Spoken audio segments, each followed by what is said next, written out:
فأنا ناصح لإخواني بالصدع بالحق تبيض وجوههم. السكوت في مسألة الحزبية يضرها، فاصدع بما تؤمر وأعرض عن المشركين.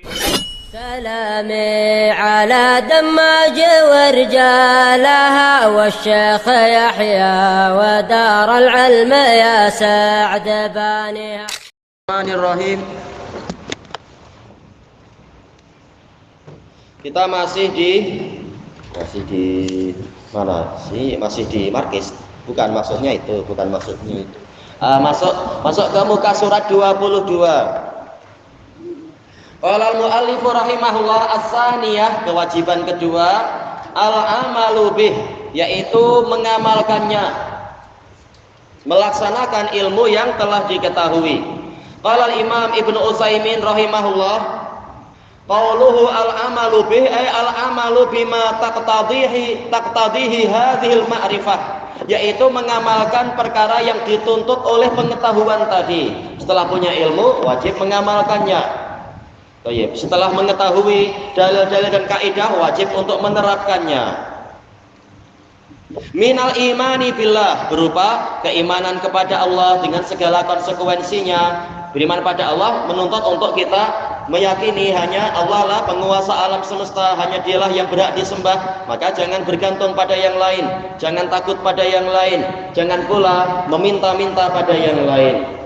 Wal qiyami bi ta'atih, dan melaksanakan ketaatan padanya, bimtisali awamirihi wa jtinabi nawahi, dengan melakukan perintah-perintahnya dan menjauhi larangan-larangannya. Minal ibadatil khassah, berupa ibadah-ibadah yang bersifat khusus. Nanti disebutkan contohnya. Khassah maksudnya adalah yang hanya untuk diri sendiri. Wal ibadatil muta'addiyah, dan ibadah-ibadah yang manfaatnya sampai ke pihak yang lain. Fal ibadatul khassah mithlu sholati wa shaumi wal hajj.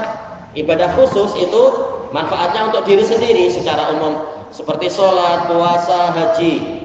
Wal ibadatul muta'addiyah, ibadah yang terkait dengan orang lain, kal amri bil ma'ruf, memerintahkan pada yang ma'ruf agar orang lain juga terbimbing, agar orang lain juga selamat dari dosa. Wan nahyi anil munkar, melarang dari kemungkaran agar maksiat tidak tersebar, agar bencana-bencana tidak semakin meluas misalkan. Wal jihadi fi sabilillah, dan berjihad di jalan Allah agar agama ini semakin tegak dan agar umat ini mendapatkan rezeki lewat apa itu, misalkan ya lewat ghanimah dan lain-lain misalkan, dan agar kekufuran semakin mengecil di bumi ini, sampai bila bumi terus penuh dengan kekufuran dan kesyirikan, sementara Allah menciptakan bumi untuk dimakmurkan dengan ketaatan dan seterusnya. Itu diantara hikmah-hikmah jihad yang disebutkan oleh Al-Imam As-Sa'di rahimahullah dalam risalah khusus beliau. Wa ma asbaha dzalik, dan perkara yang seperti itu. Wal amalu fil haqiqah huwa samratul ilm, dan amalan pada hakikatnya adalah buah dari ilmu. Faman amila bila ilm, maka barang siapa beramal tanpa ilmu, faqad syabahan nasara, maka sungguh dia telah menyerupai orang-orang Nasara. Ia beramal tanpa ilmu. Saya wajib menjauhi, wajib menyelisihi menyelisihi orang kafir, yaitu Yahudi. Yahudi menghadap ke Baitul Maqdis, batu karang di Baitul Maqdis, maka saya memilih ke timur. Ini beragama tanpa ilmu orang Nasara. Orang Yahudi berlebihan di dalam bersuci. Saya untuk menyelisihi orang Yahudi, saya bernajis-najis dalam beribadah. Ini beribadah dengan tidak mengikuti syariat. Jadi kalau layak duduk di apa? Waman alima walam ya'mal, barang siapa mengetahui sesuatu, mengetahui ilmu tetapi dia tidak beramal, faqad syabahal yahud, maka dia menyerupai orang-orang Yahudi. Seperti dalam hadis muttafaqun alaih, dalam hadis Ibnu Mas'ud radhiyallahu an, tatkala Nabi dengan Ibnu Mas'ud dihadang oleh seorang pendeta Yahudi, mengatakan, "Ya Abul Qasim, inni as'aluka su'alan," atau as'ilah bahkan. "Wahai Abul Qasim, saya ingin menanyakan kepadamu beberapa pertanyaan." Rasulullah mengatakan, "Fahal nafi'uka in ajabtuk?" apakah akan bermanfaat untukmu? Apabila aku menjawabmu, dia mengatakan uridu an asma, saya ingin mendengar saja. Yaitu orang Yahudi, sami'na wa asoina, kami mendengar dan kami durhaka. Punya ilmu tetapi tidak diamalkan, naudzubillah. Kita dilarang untuk menempuh jalan itu, karena jalannya orang-orang Yahudi ini jalan orang yang dimurkai. Jalannya Nasoro adalah jalan orang-orang yang tersesat dan dilaknat. Sementara kita diperintahkan mengikuti jalan Nabi di atas Shiratul Mustaqim agar sampai ke surga, sampai kepada keridhaan Allah. Dengan cara apa? Menggabungkan antara ilmu dan amalan. Kembali ke atas, as-salisah ad-da'watu ilaih. Yang ketiga adalah mengajak umat manusia kepada ilmu tadi. Kita bukan hanya memikirkan diri sendiri, keselamatan diri, tapi juga memikirkan orang-orang di luar sana yang perlu didakwahi. Sehingga kita tebarkan ilmu itu dengan rekaman atau dengan nasihat-nasihat tatkala berjumpa, dengan surat-surat barangkali, tulisan-tulisan dan seterusnya. Kata Imam Ibnu Utsaimin rahimahullah, ad-da'watu ila ma jaa'a bihi Rasul sallallahu alaihi wasallam, yaitu mengajak manusia. Kita tahu ad-da'wah ini masdar yang memerlukan maf'ul bih, memerlukan makmulnya ya mudhof ilaih jadinya di sini. Apa itu? Da'watun nasi ila ma jaa'a bihi Rasul, mengajak umat manusia kepada ajaran yang didatangkan oleh Rasul sallallahu alaihi wasallam. Ini min tabyin, menjelaskan ma al-mausulah ila ma jaa'a. Min syariatillahi ta'ala, yang berupa syariat Allah ta'ala, ala maratibihas salas, sesuai dengan level-level dakwah, tingkatan-tingkatan dakwah yang 3, awil arba, atau mungkin 4 tingkatannya. Allati zakarahallahu azza wa jalla fi qaulih, yang disebutkan oleh Allah azza wa jalla di dalam firman-Nya, ud'u ila sabili rabbika bil hikmah, serulah ke jalan Rabbmu dengan hikmah, wal mau'izatil hasanah, dan dengan petuah-petuah, dengan petuah yang baik, nasihat yang baik, wajadilhum billati hiya ahsan, dan debatlah mereka dengan cara yang terbaik. Ud'u, ini fi'il amar, fa'ilnya kembali kemana? Anta, yaitu Rasulullah. Maf'ul bihnya mana? Terhapus, takdirnya an-nas. Ud'un nas, ud'uhum, ajaklah mereka, serulah mereka menuju ke jalan Rabbmu. Kenapa menuju ke jalan Allah? Iya, karena kita diperintah untuk menempuh satu jalan, bukan memilih jalan lain sesuka hatinya. Wa anna hadza sirati mustaqiman fattabi'u wa la tattabi'us subula fatafarraqu bikum an sabilih. Dan bahwasanya yang aku wasiatkan ini adalah jalanku dalam keadaan dia lurus, maka ikutilah jalan tadi dan jangan kalian mengikuti jalan-jalan yang lain yang akan mencerai-beraikan kalian dari jalan Allah. Jadi memang bukan semata-mata dakwah, tapi tahu dakwahnya itu kemana. Dakwahnya adalah ke jalan Allah, bukan ke jalan guru-guru yang tidak maksum itu. Tidak seperti jamaah tabligh, berdakwah tanpa ilmu, ujung-ujungnya jalan kemana? Jalan ke salah satu dari 4 tarekat.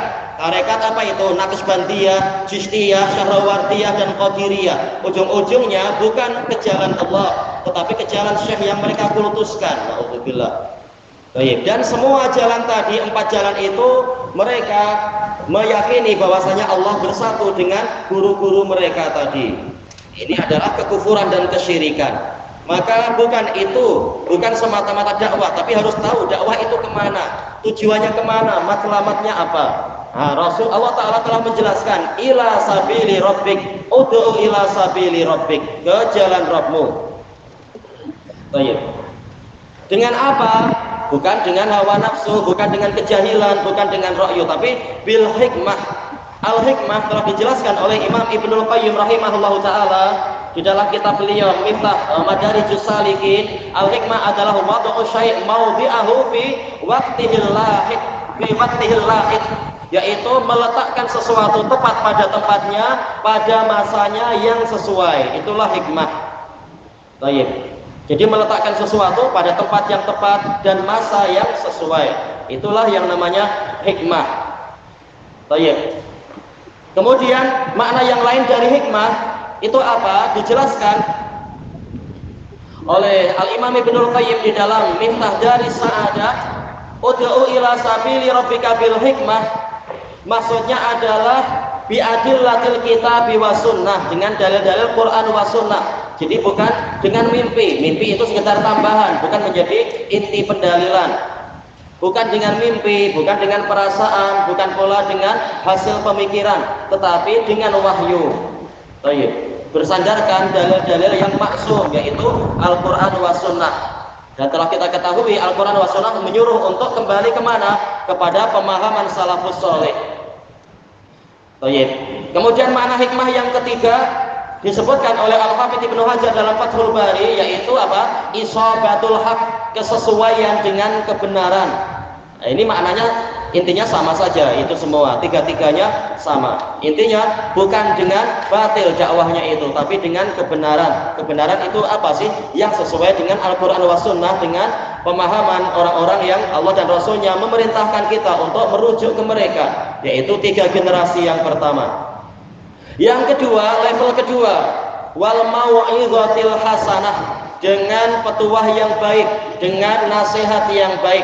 Kata Ibnul Qayyim rahimahullah di dalam Miftah Daris Sa'adah, ada orang-orang yang dia tidak tahu kebenaran, namun tatkala diberitakan yang benar begini, dalilnya begini, langsung dia ikut, karena memang fitrahnya masih bagus, fitrahnya lurus, cuma dia belum tahu saja. Maka ini didakwai dengan hikmah, diberitahu yang benar begini, atau yang ini halal, ini haram, dalilnya begini. Tapi ada juga orang yang dia itu memiliki syahwat-syahwat. Maka kalau semata-mata diberi dalil bahwasanya ini haram, dalilnya misalkan apa? Masalah riba haram, dalilnya apa? Wa ahallallahu al-bai'a wa harrama riba. Allah menghalalkan jual beli dan mengharamkan riba, tapi dia masih enggan untuk meninggalkan itu, sudah tahu dalil bahwasanya itu haram. Maka level kedua adalah mau'izah hasanah, kata Ibnul Qayyim, yaitu bitarghibi wat tarhib, yaitu diberi semangat agar rajin untuk beribadah, nanti pahalanya begini-begini, masuk surga. Dan tarhib, yaitu ditakut-takuti dengan ancaman, dengan kemurkaan. Fa'dzanu biharbin minallahi wa rasulih, kalau kalian tidak mau berhenti dari riba, maka umumkanlah peperangan dari Allah dan Rasulnya. Ini ditakut-takuti dengan yang seperti itu. Itu contohnya. Kemudian level yang ketiga, yaitu dia memiliki syubhat-syubhat, kerancuan. Karena apa? Boleh jadi dia sudah pernah berjumpa atau mendengar ceramah-ceramah dari ulama yang buruk, dari ustadz-ustadz yang menipu, sehingga dia memiliki syubhat untuk membolehkan ini, untuk menghalalkan itu misalkan, atau bahkan mengharamkan sesuatu yang halal dengan syubhat-syubhat. Maka wajadilhum billati hiya ahsan, debatlah mereka dengan cara yang paling baik.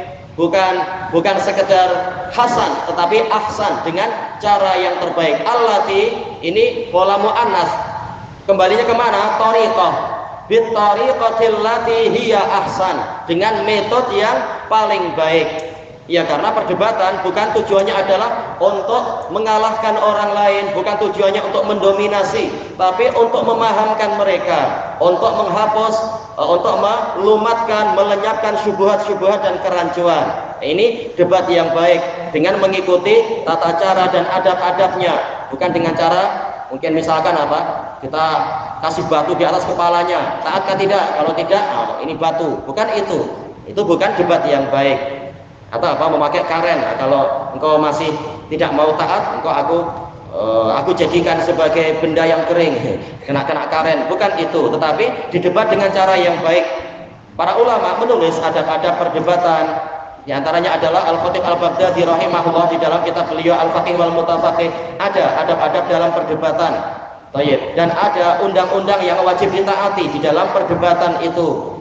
Kalau sudah kalah debat dengan hujah yang begini-begini, apa yang wajib dilakukan? Dan seterusnya, ada adab-adab yang sangat bagus di situ. Adab terkait dengan hati, memperbaiki jiwa, dan adab yang terkait dengan lisan dan seterusnya. Darasnya menghala kemana tuh? Macam mana tuh? Menghala ke sini lah.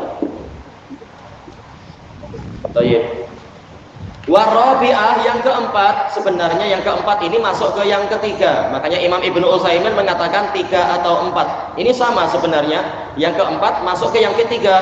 Qauluhu wala tujadilu ahlal kitabi illa billati hiya ahsan. Dan janganlah kalian mendebat ahli kitab kecuali dengan cara yang terbaik, bukan dengan cara mencaci maki, membongok-bongokkan, memburuk-burukkan, bukan. Tetapi didebat dari sisi ini. Kalian katanya ikut Injil, nih dalam kitab Injil masih ada dalil yang begini-begini, atau tatkala mereka mengatakan kenapa sih harus pakai tudung, maka ditunjukkan bahkan di dalam syariat kalian sendiri ada syariat untuk apa? Menutup aurat, ada itu, dan ada perintah untuk menjauh dari fitnah-fitnah. Termasuk menjauh dari fitnah berarti apa? Ya jangan membuka aurat karena itu akan menimbulkan fitnah dan seterusnya. Ada dalam ajaran kalian, cuma kalian saja yang malas membuka kitab kalian. Nah, itu contoh mendebat dengan hujjah, bukan sekedar caci makian. Baik. Kemudian illal ladzina zalamu minhum. Nah, di sini terjadi perselisihan di kalangan ulama. Illa di sini istisna yang munqati ataukah muttasil? Kalau muttasil bersambung berarti apa? Anda boleh mendebat mereka tidak dengan cara yang baik apabila mereka adalah orang yang zalim. Lalu bagaimana kalau seperti itu? Kalau tidak mendebat dengan cara yang baik, kalau mereka zalim, caranya apa? Nah, boleh jadi pemerintah yang menghentikan kezaliman mereka dengan cara yang lebih keras. Nah, ini tugas dari waliul amr yang memang memiliki kekuatan fisikal itu, pemerintah.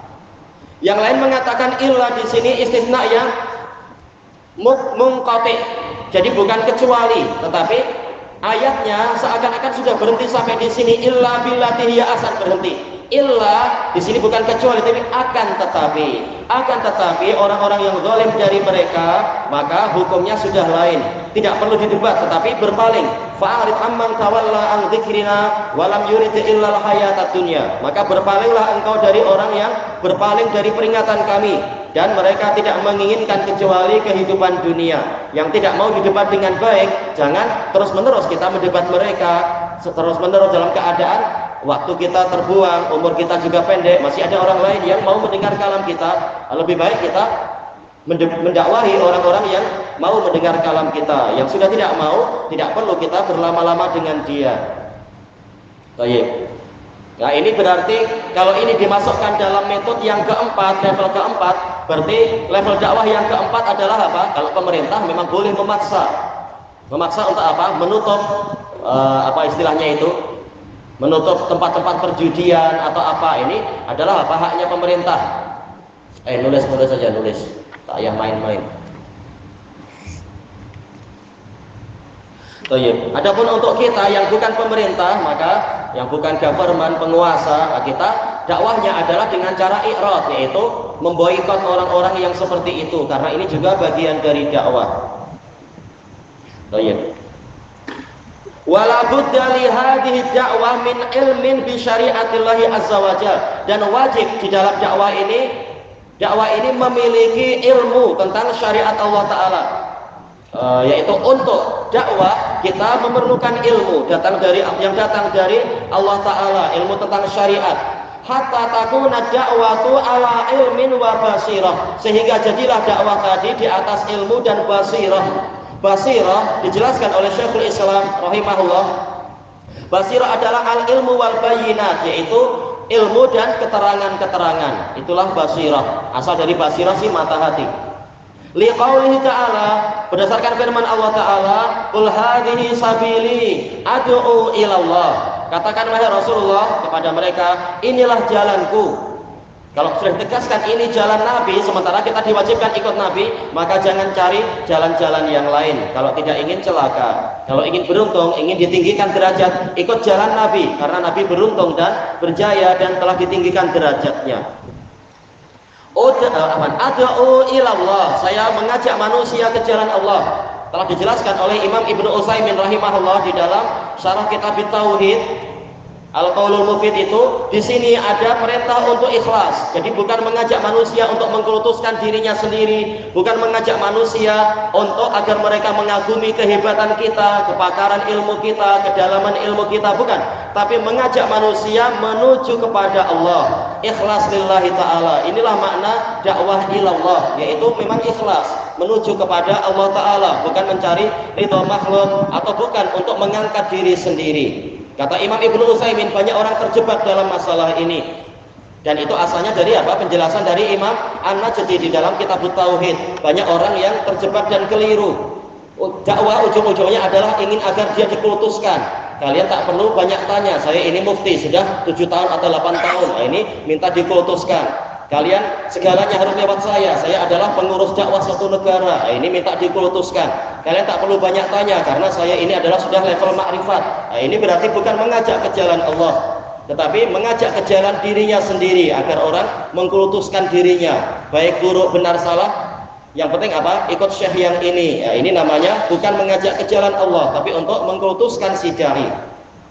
Ala basirah jar majrur muta'alliq bi ad'u. Saya berdakwah di atas basirah, di atas ilmu dan keyakinan, bukan kejahilan dan persangkaan.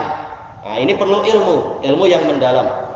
Ana wa manittaba'ani, saya dan orang yang mengikuti saya ada di atas basirah tadi. Jadi yang mengklaim mendakwakan dirinya ikut Nabi, inilah jalannya. Memang lillahi ta'ala, menuju ke jalan Allah, bukan untuk mengkultuskan diri atau mengkultuskan orang yang tidak maksum. Dan ikut jalan Nabi, bukan membuat metode sendiri-sendiri. Wa subhanallahi wa ma ana minal musyrikin, dan maha suci Allah. Ini tasbih mansub, kenapa? Karena dia adalah maf'ul mutlak. Usabbihu subhanallah.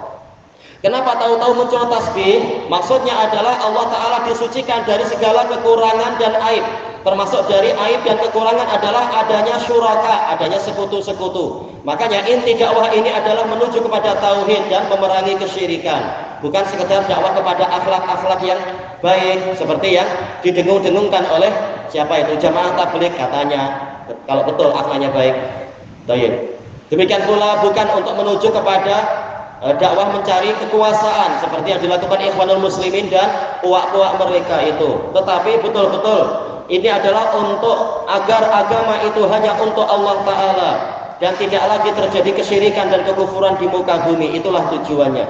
Wa ma ana minal musyrikin, dan saya tidak termasuk dari kaum musyrikin. Allah tidak mengatakan di sini, tidak menyuruh nabinya mengatakan wa ma ana musyrikun, tapi wa ma ana minal musyrikin. Apa hikmahnya? Telah dijelaskan oleh Imam Ibnu Utsaimin di dalam Qaulul Mufid, yaitu kita bukan sekedar diperintahkan untuk bukan menjadi musyrik, yaitu kita bukan sekedar dilarang untuk menjadi musyrik, tapi dilarang untuk berdekat-dekatan dengan mereka, untuk tetap tinggal di negeri-negeri mereka, bermudah-mudah untuk melancong, untuk berwisata ke tempat mereka. Karena barang siapa berdekat-dekat dengan suatu kaum, maka dia akan dikatakan minhum, termasuk dari golongan mereka. Inilah di antara hikmah kenapa tahu-tahu bukan wa ma ana musyrikun misalkan. Atau kalau kita jadikan ma-nya di sini adalah ma hijaziyah, berarti apa? Berarti khabarnya itu mansub wa ma ana musyrikan, bukan. Tetapi wa ma ana minal musyrikin, sampai sekedar dinisbatkan pun saya tidak mau. Ini menunjukkan apa? Betul-betul mukhalafatul kufar, wajib menyelisihi cara beragamanya orang kafir dan juga menjauh dari mereka agar tidak dinisbatkan kepada mereka. Thayyib ilahuna wallahu a'lam. Subhanakallahumma wa bihamdika la ilaha illa anta astaghfiruka wa atubu ilaik. Walhamdulillahirabbil alamin. Jazakumullahu khairan.